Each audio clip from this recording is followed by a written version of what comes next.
नमस्ते class 11th के नए बैच के साथ हम चल रहे हैं।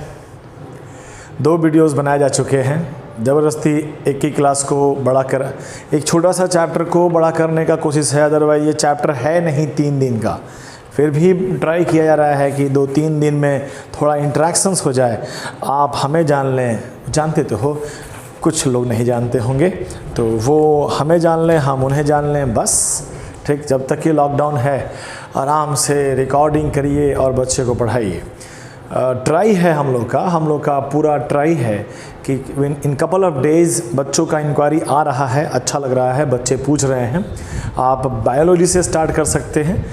पेमेंट आपका फ्रॉम 1 मई लगना स्टार्ट होगा, 1 मई से लेकर आगे तक लगेगा आपका, 1 महीना पूरा होगा, 500 का टॉक टाइम समाप्त। विदिन 1 मंथ आप डिसाइड कर लो कि क्या हमारा लेवल बोर्ड का लेवल है, नीट का लेवल है। 2-4 बच्चे लगातार फ़ोन किए कल कि नीट हमें करना है, हम लोग हैं, आपको करना है, हम करवा देंगे, साथ चल कर देखते हैं कौन कितना दूर तक जाता है, ठीक है। तो ये एक पॉइंट रह गया। दूसरा पॉइंट, आज इस वीडियो के डिस्क्रिप्शन लिंक में ऑलरेडी बना चुके हैं हम क्वेश्चंस, काफ़ी सारे क्वेश्चंस बनाए हैं। प्रैक्टिस सेट के लिए क्वेश्चन दे देते हैं, ऑब्जेक्टिव क्वेश्चंस, और आपको आंसर भी दे देते हैं। बिना आंसर देखे हुए आप फर्स्ट अटेम्प्ट लें कि 2-3 दिन के पढ़ने के बाद और बुक और कॉपी याद करने के बाद आप जब अटेम्प्ट लेते हैं तो क्या सारे सवाल बना पाते हैं कि नहीं बना पाते हैं। सारा मीन्स कि अगर आप अबाउट 60-70% आप अपने से अटेम्प्ट ले पाते हैं।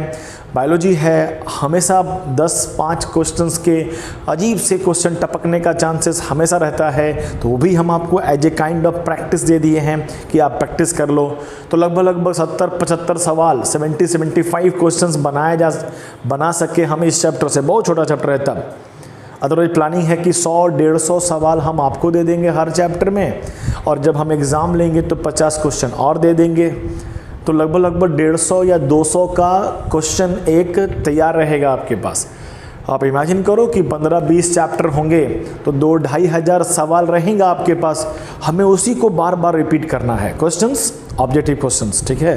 हमारा पूरा फोकस नीट पर है, ठीक। बोर्ड तो ऐसे ही निकल जाता है, ठीक। वैसे भी 11th क्लासेस में बोर्ड की क्या बात करना है, नो प्रॉब्लम, आसान बात कर रहे हैं। तो लगभग 2-2.5 हज़ार 3 हज़ार सवाल और नोट्स में जो बातें लिखी हुई हैं अगर हमेशा दिमाग में रहे, बस इसी को करने का हम पूरा प्रयास करेंगे, पूरा ट्राई करेंगे कि 2-2.5 हज़ार क्वेश्चंस आपके दिमाग में हमेशा बना रहे, जो पढ़ाया जा रहा है वो भी आपके दिमाग में हमेशा बना रहे, ठीक है। तो यही समझिएगा इस बात, इसी पर पॉइंट करके हम लोग बात करेंगे, ठीक। 1 दिन का क्लास चलिए आज ख़त्म करने का पूरा प्रयास करते हैं। आज ख़त्म हो जाए तो कल वीडियो अपलोड नहीं होगा, 3 बजे वीडियो अपलोड होगा हमेशा आपका। कल वीडियो अपलोड नहीं होगा, 1 दिन का मौका मिला आपको, थोड़ा हमें भी समय दीजिए, क्वेश्चंस बनाने में बहुत समय लगता है, ठीक।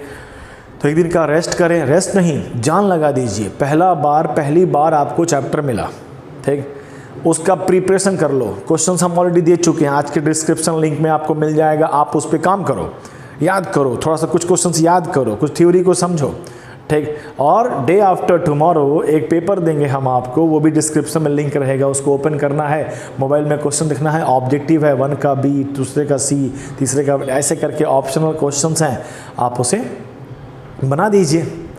रिजल्ट हाथों हाथ, क्योंकि पढ़ाई आपको करना है, आपको किसी और से कंपेयर करना ही नहीं है। आपने एग्ज़ाम दिया, आपने कितना नंबर लाया, आपसे अच्छा आप अपने से ईमानदार रहोगे, आपको समझ में आ जाएगा, ठीक। तो 1 दिन का रेस्ट मिलेगा, तो रेस्ट नहीं करना है, जान लगा देना है, पहला एग्ज़ाम देना है और सुपर नंबर लाना है, मैक्सिमम नंबर ला सकते हैं तो ला दीजिएगा। ऑब्जेक्टिव क्वेश्चन है, कोई मार्किंग का कोई कंसेप्ट है नहीं।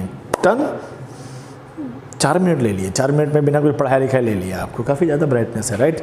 और बैकग्राउंड में भी ढोल ताशा बज रहा है, शादी वादी चल रहा है, कोरोना में शादी कर रहा है, तो बताओ सब कितना तकलीफ़ है, ठीक। सुबह से हम अब कर रहे हैं कि अब हम वीडियो बनाएं, जब वीडियो बना रहे हैं तो बजाने लग रहा है सब। अभी भी हल्का हल्का कहीं साउंड आ रहा होगा, इग्नोर, फोकस करेंगे तो सिर्फ हम दिखाई देंगे और हम ही सुनाई देंगे आपको, बस, ठीक है, तो इतना हो गया। अब हम आगे बढ़ते हैं, फटाफट सुनिए। हम लोग चैप्टर पढ़ रहे हैं the living world. First aspect था कि what are the criteria for being live, क्या क्या क्राइटेरिया हैं लाइव होने के लिए और कौन सा डिफाइनिंग क्राइटेरिया होगा। देयर आर वेरियस क्राइटेरिया कि हम हिल डुल सकें, that is our criteria. Criteria मतलब उसको देखकर आप आइडेंटिफाई करते हैं कि समथिंग इज़ अलाइव। ठीक, तो हमने एनसीईआरटी बुक के थ्रू चलते हैं तो 4 पॉइंट पे बात करते हैं। ग्रोथ की बात की है, रिप्रोडक्शंस की बात की है, मेटाबॉलिज्म की बात की है और कंससनेस की बात की, कंससनेस। ठीक, इसमें चौथा जो निकल के आया कंससनेस, वो था defining feature without any exception या विदाउट एनी मॉडिफिकेशंस। मेटाबॉलिज्म में था कि metabolism should be in cell, क्योंकि metabolism is the living reactions that can occurred in lab in vitro condition. ठीक, reproduction not at all important criteria for living being, but हर living organism इसे करता है। ठीक, ताकि अपना स्पेसीज को बनाए रखे। ग्रोथ में intrinsic growth is the defining feature. Defining feature कहना और कैरेक्टरिस्टिक होने में अंतर है। कैरेक्टरिस्टिक एक लाइफ क्या क्या कर सकता है, various process a life can do. ठीक, इतना हो गया और थोड़ा आगे बढ़ लेते हैं। फर्स्ट पॉइंट हो गया, दूसरा पॉइंट, इतना सारा ह्यूज बायोडाइवर्सिटी को पढ़ना है हमें, तो हम उसको पढ़ने का कुछ प्रोसीजर, कुछ प्रिंसिपल स्टार्टअप करते हैं। तो एक वर्ड आता है टैक्सोनॉमी। कार्लस लिनियस नाम का एक साइंटिस्ट था, बहुत रिसर्च किया था, उसके रिसर्च को हम लोग को खटाक से पढ़ लेना है। ठीक है, अब कार्लोस लिनियस ने टैक्सोनॉमी बनाया। टैक्सोनॉमी के लिए 4 वर्ड। पहले कैरेक्टराइजेशन, कोई भी लिविंग ऑर्गेनिज्म मिलता है तो उसके कैरेक्टर को, यानी एक्सटर्नल मार्फोलॉजिकल कैरेक्टर को आप आइडेंटिफाई करो, कैरेक्टराइज करो, कैरेक्टर को लिखो, राइट डाउन करो और उसके उन सभी कैरेक्टर से आइडेंटिफाई करो कि कौन से क्लास को, कौन से कैटेगरी को ये बिलोंग करता है। तो आइडेंटिफिकेशन, क्लासिफिकेशन। जब बिलोंग हो जाएगा, जब पता चल जाएगा कि ये प्लांट है कोई, ये कोई एनिमल है, तो उसे कुछ नाम दे देंगे। नोमेनक्लेचर 2 शब्दों को मिला के बनाया गया है। One come from genus, another come from species. कुछ टर्म्स थे, बता दिए गए। आप होपफुली आप अच्छे स्टूडेंट बुक से बिल्कुल ढूंढ के लिख लिए होंगे कौन सा एग्जाम्पल बुक में पढ़ा हुआ है। जो भी एग्जाम्पल बुक में पढ़े हुए होंगे वो बहुत इंपॉर्टेंट है आपको पढ़ने के लिए, बहुत ज़रूरी है। ठीक है, इतना तक हो गया था। फिर हम लोग आगे बढ़ने वाले। अब आगे देखिए, नोमेनक्लेचर कर चुके हैं, अब हमें थोड़ा सा टैक्सोनॉमी को फिर से एक बार दिखाने की कोशिश करते हैं। इंट्रोडक्शन भी हुआ, कुछ हमारी बड़ी बातें हो गई। ठीक, थोड़ा ब्राइटनेस सही में ज़्यादा लग रहा है, एक सेकेंड पॉज करते हैं। हाँ, तो क्लासिफिकेशन, हमें आज हमारा मेन जो काम रहेगा वो रहेगा क्लासिफिकेशन पे। यही एक समझाने वाला बात है। आपको लगेगा कि एनसीईआरटी में अभी 2 पेज है, लेकिन 2 पेज का हम लोगों ने एक समरी देखना है। ध्यान से देखिए और समझने का ट्राई करिए। Classification as a name indicate that कि हमें डिफरेंट कैटेगरी में लिविंग ऑर्गेनिज्म को कैटेगराइज कर देना is called classification. That should be based on different form and their function. हम कोई भी 2 लिविंग ऑर्गेनिज्म लेके आएंगे और इन दोनों में क्या डिफरेंसेस हैं, क्या सिमिलरिटीज़ है, अकॉर्डिंगली उन्हें कैटेगरी में बांटना स्टार्ट कर देंगे। Very simple. अब तुम समझो थोड़ा सा, जब हम ये काम करना स्टार्ट करते हैं ना, तो ऑटोमेटिक हमें थोड़ा डिफरेंट रैंक मिलना स्टार्ट होता है। समझिएगा, समझाने का मेरा सबसे सिंपल तरीका है कि अगर आप एक ग्रुप ऑफ इंडिविजुअल, आप किसी स्कूल में जाते हैं, वहाँ बहुत सारे बच्चे हैं, स्टूडेंट्स, तो एक वर्ड हम बनाते हैं स्टूडेंट्स। मान लीजिए स्टूडेंट्स 1000 हैं, 1000 बच्चों का एक झुंड है, वहाँ पहुँचते हैं आप। अब आप यहाँ पर स्टडी करना चाहते हैं अबाउट एवरी स्टूडेंट्स। आप जानना चाहते हैं कि कौन कौन स्टूडेंट क्या करता है, नहीं करता है। वैरायटी ऑफ स्टूडेंट्स हैं।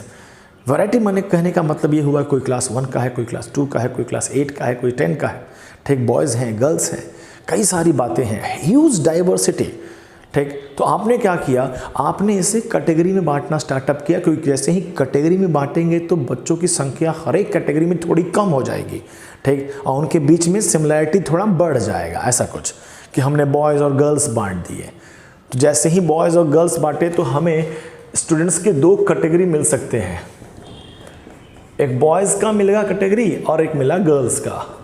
बॉयज़ और गर्ल्स में बांट दीजिए, मान लीजिए 500 एक समान शिक्षा पे सबका अधिकार है, बराबर 500 बच्चे बट गए। अब खुद समझो, क्लासिफिकेशंस करने का कितना अच्छा सा आपको बेनिफिट मिला कि अभी आप 1000 बच्चों में ढूंढ रहे थे स्टडी करने के लिए, जैसे ही 500 हुए तो इन प्रत्येक 500 इंडिविजुअल का एक कैरेक्टर तो कॉमन हो गया ना कि everyone is boy, everyone is girl, एक कैरेक्टर तो कॉमन है। अब हम इस सेक्सुअलिटी पे तो बात ही नहीं करेंगे, उसके बाद भले और कुछ देखकर सोचकर समझ के आगे बढ़ सकते हैं। थोड़ा हम और आगे बढ़ते हैं, हम बॉयज़ को बांटना स्टार्ट करते हैं।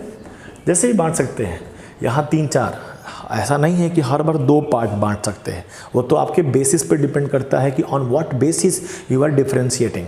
अगर हम बेसिस लेते हैं स्पोर्ट्स का, हो सकता हो कोई क्रिकेट खेलता हो, कोई फुटबॉल खेलता हो, कोई बैडमिंटन खेलता हो, कोई नहीं खेलता हो सकते हैं ना, कई कैटेगरी हो सकते हैं। तो हमने आपको पहला पॉइंट ये दिखाया कि देख भाई, ऐसा नहीं है कि हमेशा बंट के 1 से 2 ही बनेगा, 1 से 4 भी बन सकते हैं। फिर अलग अलग बट गया, मान लो 500 में से 200 बच्चा क्रिकेट खेलता है, 100 बच्चा फुटबॉल खेलता है, 50 ऐसे करके बांट दिए।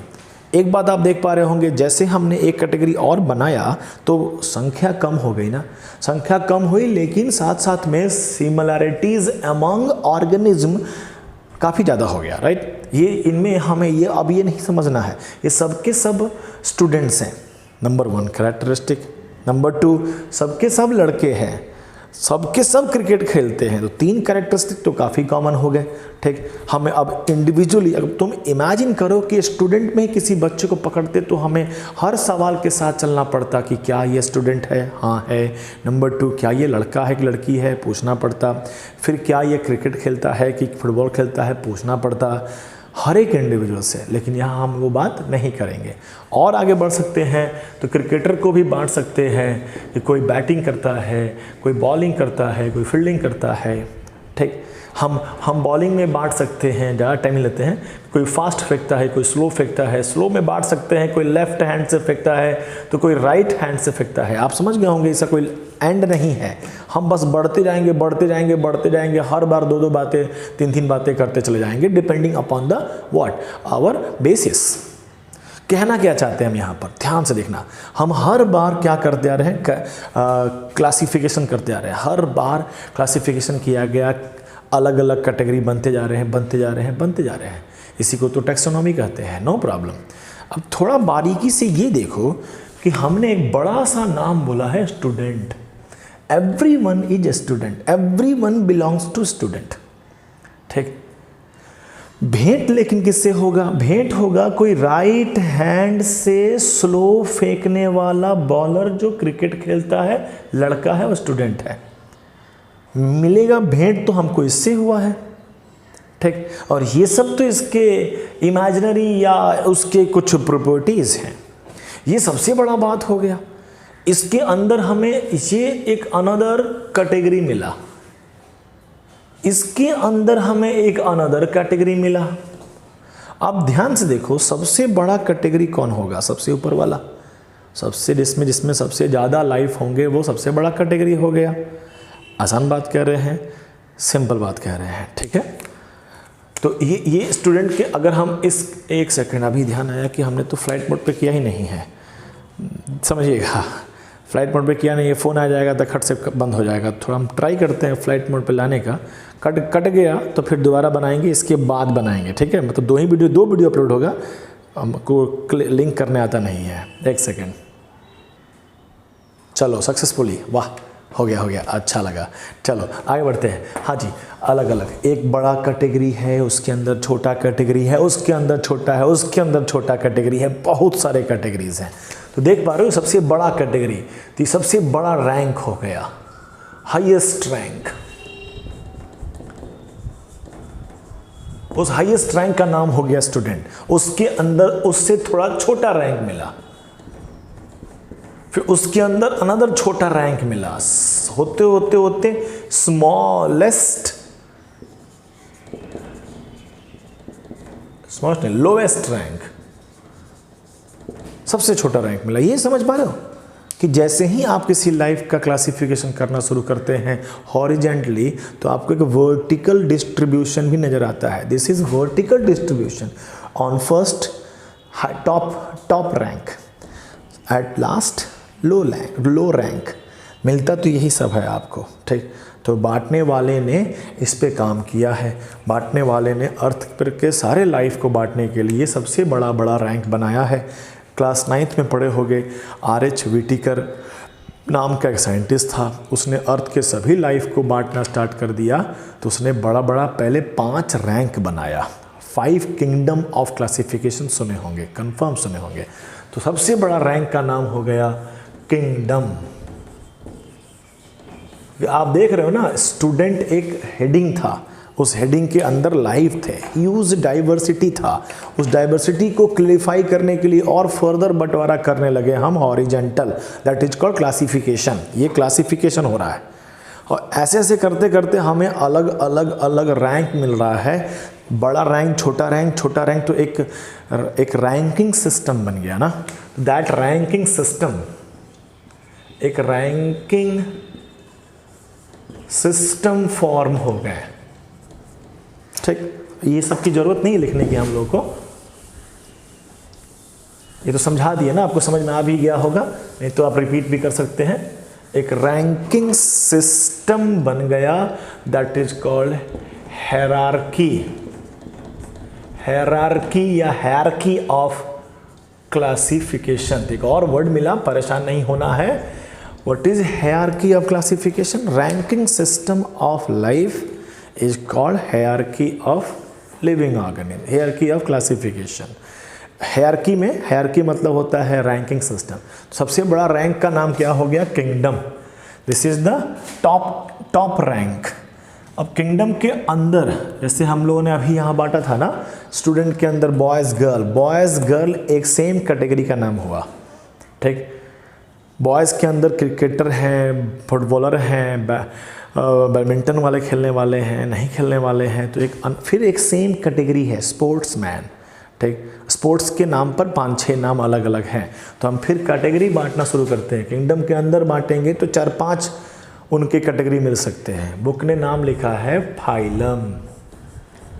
फाइलम और डिवीज़न। जब हम प्लांट की बात करेंगे तो डिवीजन की बात करेंगे। ये देने वाले ने दिया है, ठीक है। ये बायोलॉजी में देने वाले ने दिया है कि किसको क्या कहना है, ठीक।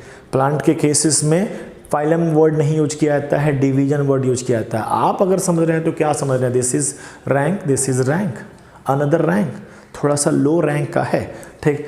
थोड़ा सा इसमें और एक कन्फ्यूजन नहीं रखिएगा, ये एक नहीं होगा, किंगडम एक होगा, एनिमल किंगडम, उसके अंदर अनेक होंगे फाइलम। आपको लिखने के लिए हमने एक सीधे लिखा किंगडम में फाइलम, लेकिन किंगडम और फाइलम के बीच में भी सब किंगडम, ठीक, सुपर किंगडम, सुपर फाइलम, सब फाइलम, ऐसे कई और उस रैंक के भी रैंक मिलते हैं। तो उतना दूर जाना नहीं है हमको, लेकिन जितना जा सकते हैं वहाँ जाने की कोशिश करते हैं। फाइलम के अंदर जाते हैं, मतलब स्टूडेंट्स में बॉयज़ पहुँचे तो बॉयज़ के अंदर जाते हैं, फाइलम के अंदर जाते हैं तो हमें क्लास मिलता है, क्लास में जाते हैं तो हमें ऑर्डर मिलता है। और अब ये याद करने वाला बात है, अब ये बनाने वाले ने, R.H. व्हिटेकर ने नाम बनाया होगा, हमें उससे कुछ विशेष मेहनत नहीं करना है। हम ये समझ रहे हैं कि दीज आर रैंक। अब इस सीक्वेंस को भी याद करने के लिए अगर तुम ट्रिक मांगोगे तो यार तुम गलत गजब कर रहे हो। अरे मेहनत करना है, छोटी छोटी बातों पे दिमाग लगाना है, ये सब तो पढ़ते पढ़ते यूज टू हो जाएगा, ठीक। मेहनत तो जहाँ होगा, जहाँ ट्रिक तो वहाँ लगेगा जहाँ पे ज़रूरतें होती हैं, ठीक है। हर बार ट्रिक नहीं इस्तेमाल करो, कम ट्रिक, ये यूज टू होना चाहिए। तो हमारे लिए ये भले अलग अलग नाम दिख रहे हैं, लेकिन ये क्या है? ये सभी रैंक है, ठीक। Everything is rank, ranking system. अब प्रत्येक रैंक को कहा जाता है टैक्सॉन। टैक्सोनॉमी का वर्ड आ गया, टैक्सॉन या टैक्सा, यूनिट भी कह सकते हैं, ठीक। समझ में आना चाहिए आपको, सिंपल बात कह रहे हैं। तो अलग अलग रैंक बन के तैयार हो गया। सबसे छोटा रैंक ही जेन्युइन रैंक है। सबसे छोटा क्या मिला? Species, very important. स्पीसीज जो हो गया, ये हो गया लोवेस्ट रैंक। किंगडम हो गया हाईएस्ट रैंक। अब देखो कितने अच्छे अच्छे क्वेश्चंस यहाँ से बन सकते हैं। ठीक, आपके बुक में किंगडम का नाम दिया है, शुरुआत में पढ़ना तो हमें पढ़ना तो यही है ना। अगला चैप्टर में एंटर करोगे तो हर किंगडम का नाम पढ़ना है, वहीं पढ़ेंगे, डिटेल में पढ़ेंगे। यहाँ तो दो पेज ऐसे लिख देता है। हम एक नोट्स बनाएंगे, ठीक, कल वीडियो अपलोड नहीं होगा, एक नोट्स अपलोड होगा। ठीक है, आप अपना नोट्स बना लिए अपने मेहनत से, एक हम बना कर दे देंगे आपको। ठीक, हैंड रिटन होगा, चाहे टाइप कर सके तो कर लेंगे, नहीं तो हैंड रिटन दे देंगे हम आपको।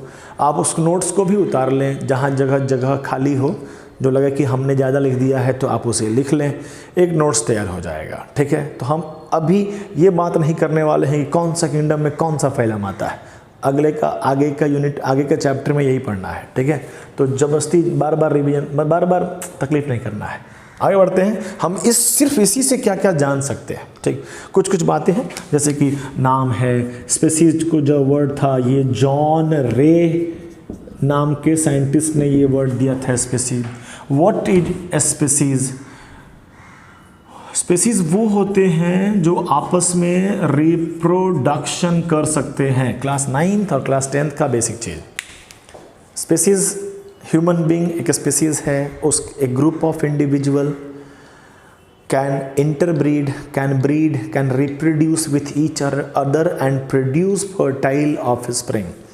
तो रिप्रोडक्टिवली आपस में कर सकते हैं तो वो स्पीसीज कहला। सबसे दी मोस्ट इम्पॉर्टेंट क्राइटेरिया, सिर्फ देखने भर से एक जैसे लगते हैं इसीलिए उससे स्पीसीज कहते हैं, एक ही सेम स्पीसीज है, गलत। आपस में रिप्रोडक्शन कर सकते हैं क्या, नया लाइफ बना सकते हैं क्या, that is the most important criteria for being a single species. ठीक, हवा आ रहा है, हिल रहा है, इतना हवा आ रहा है, एक सेकेंड। ठीक है, नो प्रॉब्लम।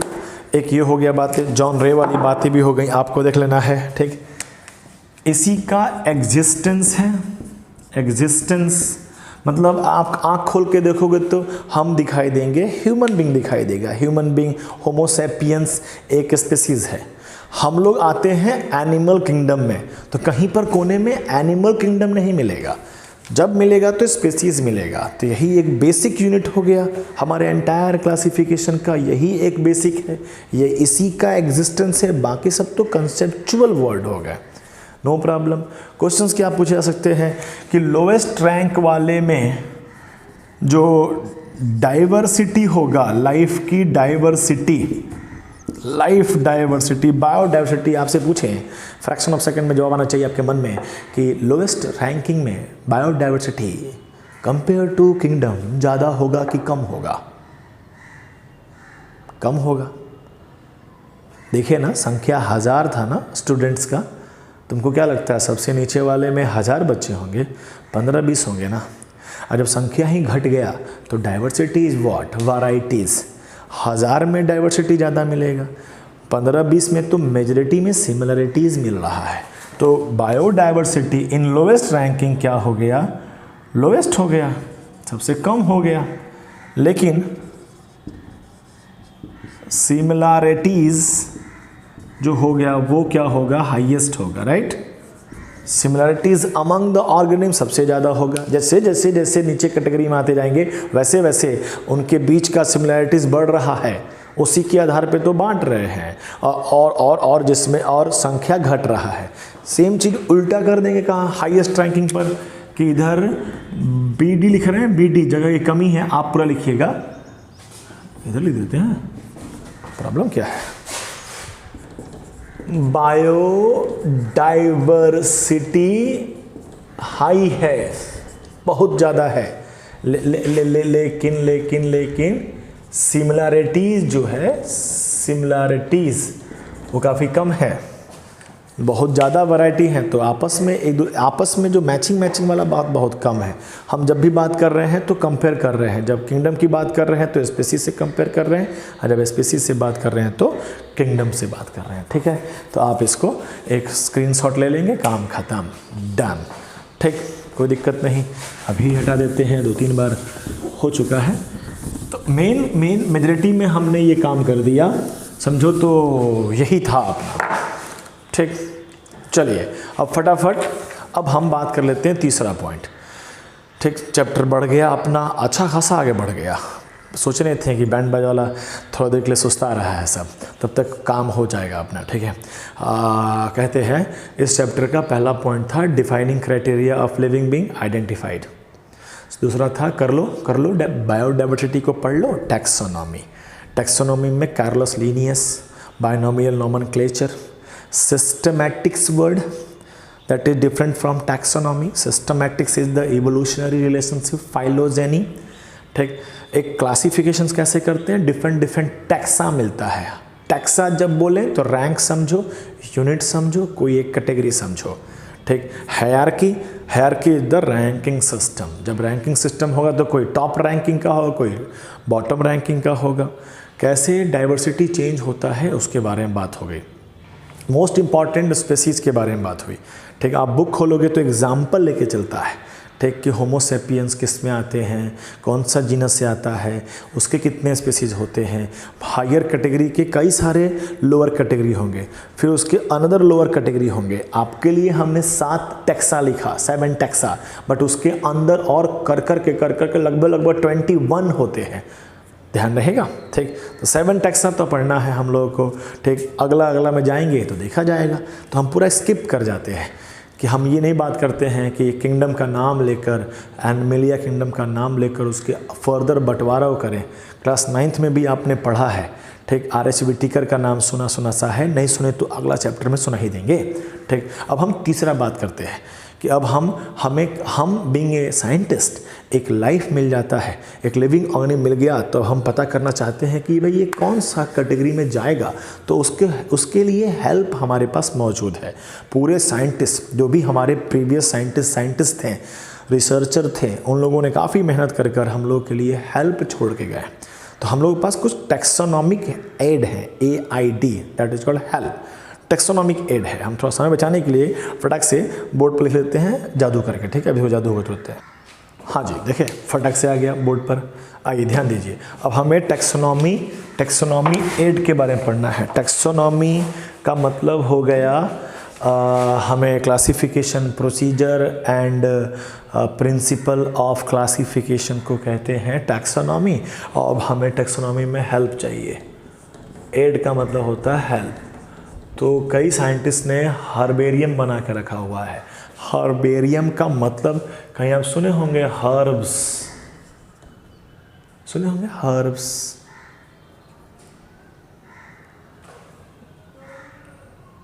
हर्ब मतलब प्लांट होता है, वर्ड है। हर्ब मतलब प्लांट होता है। क्या मेहनत करना चाहिए। हर्ब्स में क्या होता है, मतलब एक हर्बेरियम बना है, मतलब हर्ब, ये सभी क्या है, ये एक बिल्डिंग होगा, काइंड ऑफ म्यूजियम टाइप का एक बिल्डिंग है। थोड़ा वर्ड समझिएगा, म्यूजियम भी लिखा हुआ है। हर्बेरियम क्या है, एक बिल्डिंग है जिसमें हमने साइंटिस्ट लोगों ने वैराइटीज़ ऑफ प्लांट, हर्ब है तो प्लांट के बारे में बात होगा। डेड प्लांट, कहीं दूर कोई गया होगा, एवरेस्ट पे गया होगा, वहाँ पर एक विशेष प्रकार का प्लांट को तोड़ ताड़ के लाया होगा, ठीक। उसको केमिकल में डुबा कर साफ़ सुथरा करके, केमिकल सड़ गल ना जाए, और उसको चिपका उपका कर उसका स्पेसिमेन बनाया होगा, नमूना, ठीक। शीशे उसी में साट दिया होगा और नीचे डिटेल वगैरह सब लिख दिया होगा, ठीक। वो डिटेल लेकर डेड प्लांट का स्पेसिमेन बनाएगा। स्पेसिमेन मतलब हो गया नमूना, बना के रखा गया है, जिसमें स्पेसिमेन में उसका नाम हम नोट्स में लिख कर दे देंगे इसको, नेम, डेट, डिस्कवरर कौन है, साइंटिस्ट किसने ढूंढा था, लिखा हुआ है। हजारों प्लांट के रखे हुए। अब आपने एक प्लांट लेके रखा हुआ है, आप आइडेंटिफाई करना चाहते हैं कि ये भाई कौन है, तो आप किसी हर्बेरियम में जाते हैं और वहाँ पर मैच करते हैं कि ऐसा कलर का, इस शेप साइज़ का कोई है क्या। आप मिलाते कहीं यार ये मिल गया। हमने सैम्पलिंग रखा हुआ था, बहुत सारा सैम्पलिंग। तो pure for plant, dead plant के टुकड़े कहीं से खोजकर एक जगह कलेक्ट कर दिए गए हैं, ताकि आपको ज़्यादा रिसर्च ना करना पड़े। आप एक जगह बैठिए, बस बिल्डिंग में आप हर डिब्बे को देख लीजिए, जहाँ रखा गया है, कहीं ना कहीं किसी न किसी से मैच कर जाएगा। वो आपको हेल्प हो गया, नहीं तो आपको खुद एक अलग से मेहनत करना पड़ जाता। नंबर 1। नंबर 2, बॉटनिकल गार्डन नाम सुन के लगता है कि गार्डन होगा, गार्डन में डेड प्लांट नहीं लिविंग प्लांट होंगे। ये ह्यूमन बीइंग ने इंटेंशनली ढूंढ कर प्लांट को लाया है कहीं से और एक पर्टिकुलर एरिया में ग्रो कराया है। हर प्लांट का डिस्क्रिप्शन उसके नीचे लिखा हुआ रहेगा। सब लिविंग है, डिफरेंस फ्रॉम हर्बेरियम, ये लिविंग और ये डेड रखा हुआ। एक वर्ड दिख रहा है एक्स, EX मतलब होता है एग्जिट, बाहर। C2 का मतलब अगर समझना हो SITU तो समझो कि C2 का मतलब हो गया हैबिटेट, ठीक, घर, ठीक। अब प्लांट का घर उसका जंगल है और हमने उसके जंगल से निकाल के लाया, ठीक, क्योंकि पहला ऑप्शन हो सकता है कि वो प्लांट वहाँ सर्वाइव नहीं कर पा रहा हो, ठीक, उससे एक्सटर्नल सपोर्ट की ज़रूरत है, तो हमने वहाँ से उसको बचाने के लिए कुछ रेयर प्लांट्स थे, ख़त्म हो जाएंगे अगर हम छोड़ दें नेचर में, तो नेचर एलिमिनेट करता है अपने अपने हिसाब से, तो हमें चाहिए उसे, तो प्रोटेक्ट करके लेके चले आते हैं और उसको कंजर्व करते हैं, बचाते हैं। कंजर्वेशन मतलब बचाना हुआ। कैसा बचाना हुआ? XC2 conservation. एग्जिट, उसके अपने हैबिटेट से, उसके अपने लोकेलिटी से उसे निकाल कर हम अपने जगह पर बचा कर रखते हैं। XC2 कंजर्वेशन, आसान बात है, ठीक। अगर हम वर्ड दे दें इन situ, IN, तो मतलब हम कोई नेशनल पार्क बना लिए। नेशनल पार्क क्या होता है? बड़ा सा जंगल है, कह दिए कि बस यही हमारा नेशनल पार्क है, तो प्लांट जहाँ था वहीं है, एडिशनल हम लोग उसे प्रोटेक्ट करते हैं, गवर्नमेंट उसे प्रोटेक्ट करता है, तो इन situ कंजर्वेशन है और ये XC2 कंजर्वेशन है। बुक में 2-4 बड़े बड़े बॉटनिकल गार्डन का नाम लिखा हुआ है, आपको याद करना है, आप ढूंढिएगा, हम लिखकर नोट्स में दे देंगे। और बढ़ते हैं म्यूज़ियम। ये दोनों केस में क्या था? प्लांट था। म्यूज़ियम के केस में क्या हुआ? म्यूज़ियम में डेड, म्यूज़ियम में लाइव नहीं होता है, डेड प्लांट भी मिल जाएंगे और एनिमल भी मिल जाएगा, आसान बात है। अब म्यूज़ियम में थोड़ा समझिएगा, समझाने वाला बात है यहाँ पर। म्यूज़ियम में पहला तरीका, केमिकल में डुबा के रखेंगे। छोटा मोटा कोई लाइफ मिला है तो उसे केमिकल में डुबा कर साट सूट कर रख देंगे। छोटा, थोड़ा बड़ा हो गया जैसे कि इंसेक्ट हो गया। अब इंसेक्ट है तो उसको हम पिन, मान लीजिए ये कोई इंसेक्ट है, बड़ा ख़राब ड्राइंग है हमारा, फिर भी समझ लो इंसेक्ट है, तो इसको नहला धुला कर साफ सुथरा करा कर थोड़ा सा हल्का छील छाल कर उसको पूरा ईसा मसीह बना कर ऐसे इधर कील ठोक देंगे, इसमें इधर ठोक दे, इधर ठोक दे, 4-5 कील ठोक देंगे और फर्स्ट क्लास एक पेज पर साट दिया गया, पिनिंग करके, पिन लगाकर। तो थोड़े बड़े एनिमल हो गए, ठीक, तो बड़ा एनिमल के अंदर से पूरा मटेरियल निकाल, लीवर किडनी पर खोखला कर दिया जाए, छील छाल के अंदर कुछ रुई भर दिया जाए, ठीक, और रुई भर के उसको टाइट कर दिया जाए। जैसे डायनासोर है, अब डायनासोर तो पूरा नहीं मिला होगा, तो एक एजम्पशन, तो जो भी लाइफ मिले हैं मर गए हैं, मरने के बाद अंदर का लीवर किडनी, सब लीवर किडनी कौन देखता है? म्यूजियम में जाकर, जो ऊपर से देखना है ना, तो अंदर से खाली करके अंदर कुछ भर के उसे खड़ा कर देते हैं। तो जैसे जैसा लाइफ वैसा वैसा यहाँ रखने का तरीका। And the last one is zoological park. ये डेड था। जूलॉजिकल पार्क मतलब जैसे बॉटनिकल गार्डन था, जूलॉजिकल पार्क है, वहाँ एनिमल्स, चिड़ियाघर के बारे में बात सुने होंगे, एनिमल्स की जाके देखिए, बहुत सारे एनिमल्स। जूलॉजिकल पार्क और चिड़ियाघर में अंतर है। जूलॉजिकल पार्क में चुन कर रेयर एनिमल को लाके वहाँ रखा जाता है और उनका इन्फॉर्मेशन वहाँ पे लेबलिंग होता है। आप एज ए साइंटिस्ट वहाँ जाकर रिसर्च कर सकते हैं। डन। ये 4 सबसे इम्पॉर्टेंट हुआ जो समझने वाला था। 5 मिनट लेंगे, ज़्यादा समय लेंगे आपका, ठीक। की वर्ड है, की मतलब चाबी है, लगाएंगे खुल जाएगा। फर्स्ट वेरी इम्पॉर्टेंट की जो है ना, की आर एनालिटिकल, एनालिसिस करेंगे, एनालिटिकल इन नेचर, एकदम मतलब की कंसेप्ट है, समझने का ट्राई करिएगा कि की में क्या होता है। हम पहले जो लिख देते हैं, एक वर्ड होता है कपलेट। कपलेट मतलब है कपल, शायद कपल में होगा।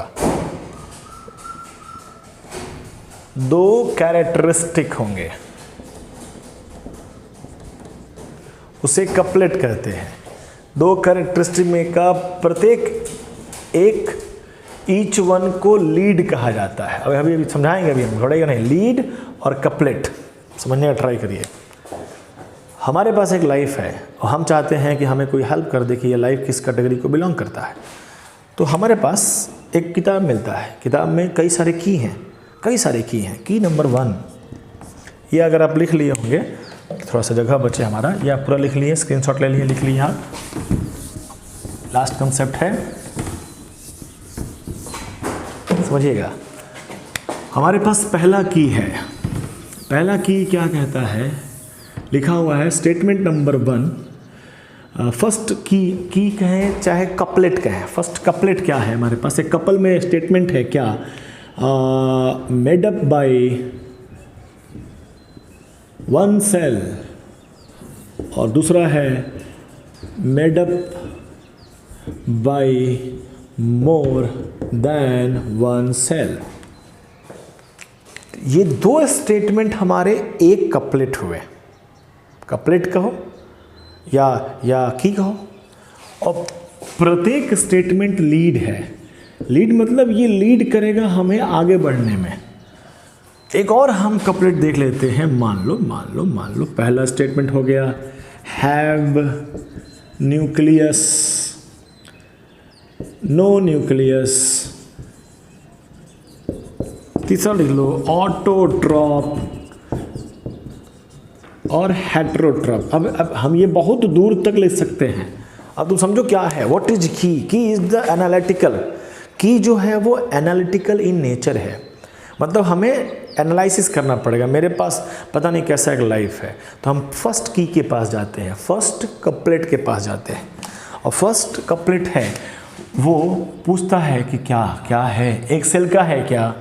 अगर हम कहते हैं हाँ हमारा ये जो लाइफ है ना एक सेल का है, तो यहाँ लिखा रहेगा कि गो टू सेकंड की या कपलेट, ठीक।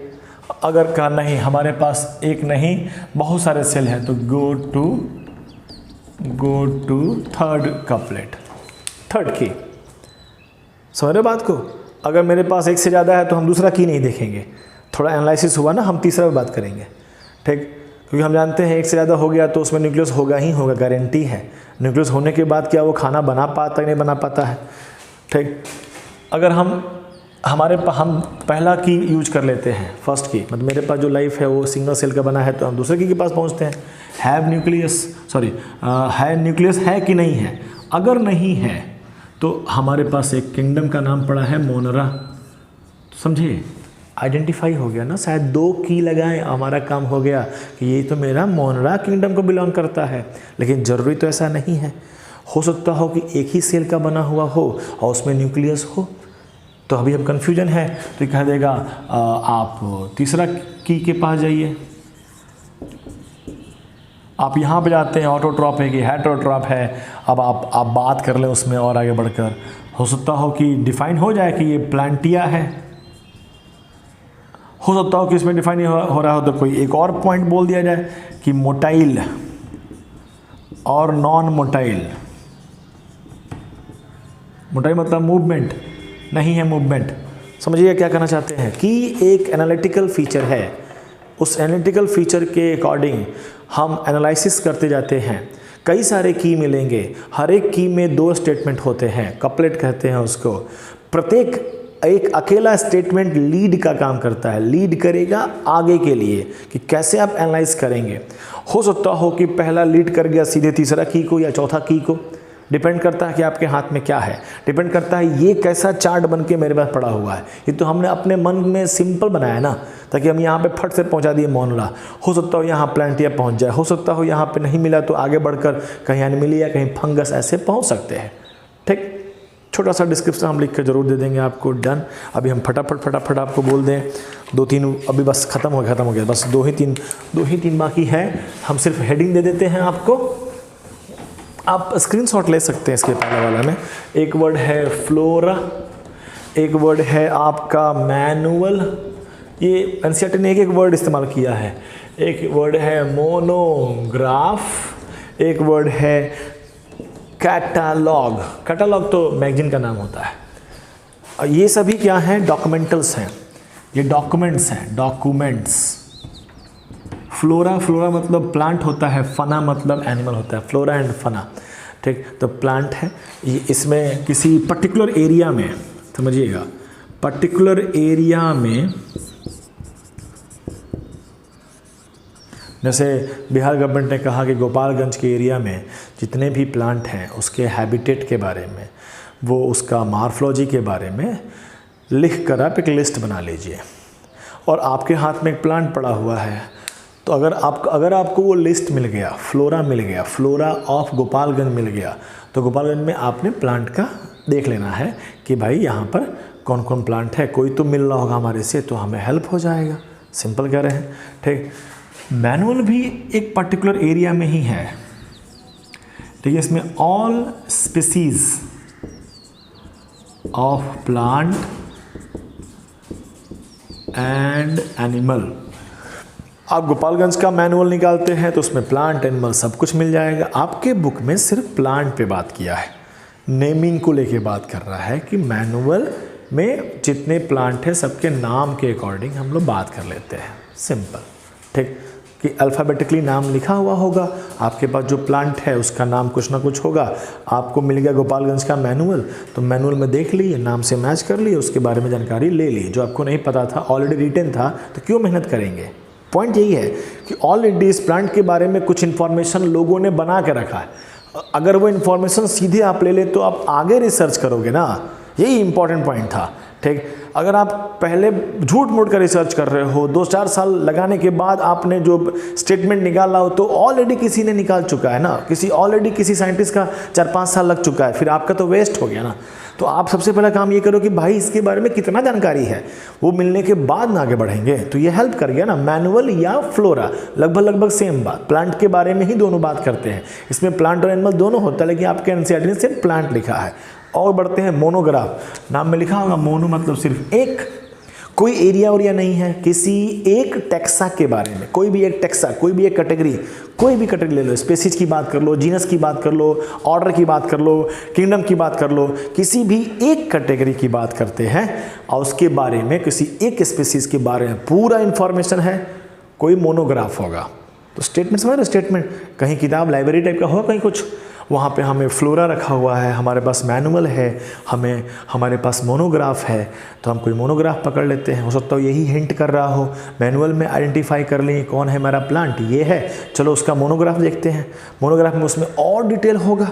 And at last catalogue alphabetically animal और प्लांट सबको सजा कर रखा गया है, इरेस्पेक्टिव ऑफ पार्ट एरिया, किसी भी एरिया स्पेसिफिक नहीं है, इन दोनों में एरिया स्पेसिफिक है, ये दोनों तो स्वतंत्र हैं। बाप रे, बहुत हो गया, ठीक है, डन, इतना हो गया, चैप्टर समाप्त। एनसीईआरटी क्वेश्चन आंसर आप बनाइए, छोटे छोटे क्वेश्चंस हैं, आसान है, मजाक है, हम डिस्क्रिप्शन में क्वेश्चन लोड कर देंगे। देखिए, एक दिन का गैप ले लेते हैं हम लोग, ठीक, और उसके बाद टेस्ट देंगे। पहला टेस्ट जान लगा देते हैं, उसी टेस्ट में हम बताते हैं आगे कैसे अपना एडमिशन्स का प्रोसीजर हम और आप कैसे स्टार्ट करेंगे। और हो सकता हो होपफुली हम लोग कहीं कल नहीं तो परसों केमिस्ट्री का वीडियो डालें, इसी लिंक में शेयर करेंगे। केमिस्ट्री का टाइमिंग रह जाएगा 4 से 5, 3 से 4 बायोलॉजी, 4 से 5 केमिस्ट्री और 5 से 6 फिजिक्स। जब बनेगा तब आपको प्रोवाइड कर दिया जाएगा, ठीक। धन्यवाद, मिलते हैं एग्ज़ाम के दिन प्रिपरेशंस करके।